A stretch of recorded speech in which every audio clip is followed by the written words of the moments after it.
আওয়ামী লীগ মানে আওয়ামী লীগ, এরা ভালো না। হইলো যখন আমরা আন্দোলন করলাম, মিছিল করলাম, মিটিং করলাম, আমি তো তোমার পিছনে দুজনের বেশি দেখি নাই। এখন তোমার পিছনে 100 জন কেন? আবার এরা কারা? এদেরকে তো আমি চিনি না। আমি এখানে কথা বললাম, তোমাদের সবাইকে না হলো কিছু কিছু লোককে তো আমি চিনি। ঢাকা শহরে রাজনীতি করেছি, এলাকায় বড় হয়েছি। তো সদস্য সংগ্রহ অভিযানের আজকে আমার প্রথম কথা হলো যে আমরা নতুন লোক দলে জায়গা দেব না এমন কথা নয়।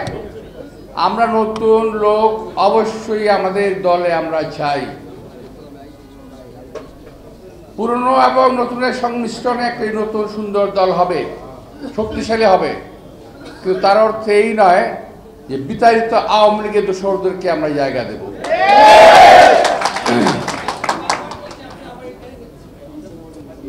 আওয়ামী লীগের দোসরদের আমি জায়গা দেব না এই কারণে, আওয়ামী লীগ মানে আওয়ামী লীগ, এরা ভালো না।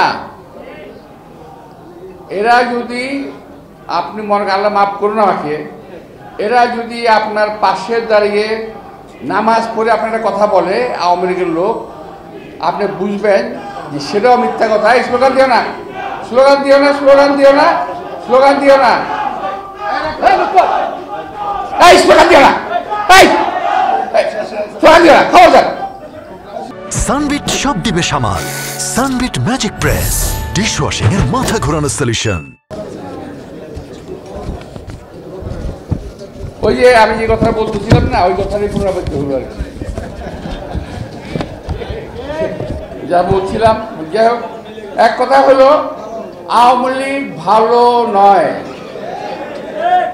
যে কোনোভাবেই হোক। আমি আগে বলতাম, এখনো বলি যে কোনো ভদ্রলোক আওয়ামী লীগ করে না। ভুলে বাড়ি যদি কোনো ভদ্রলোক আওয়ামী লীগে চলে যায়, সে আপনি বাইরে চলে আসে, অথবা সে অভদ্র হয়ে যায়। তার সবচেয়ে বড় প্রমাণ হলো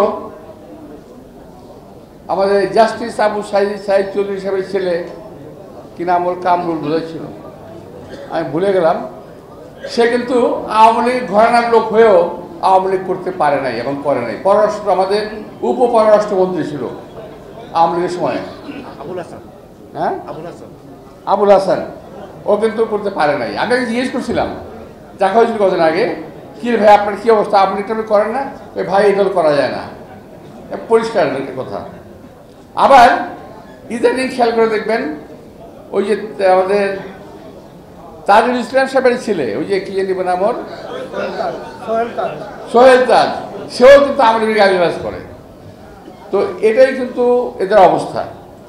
আল্লাহ রহমতে বিএনপি বহু ঘাত প্রতিঘাত পেরিয়ে বহুদিন ক্ষমতার বাইরে থেকে হাজার হাজার কর্মী নেতা খুন হওয়ার পরে, গুম হওয়ার পরে, আমাদের মতো নেতা থেকে আরম্ভ করে কর্মী পর্যন্ত হাজার হাজার নেতা জেলে থাকার পরও বিএনপি আজ পর্যন্ত টিকে আছে।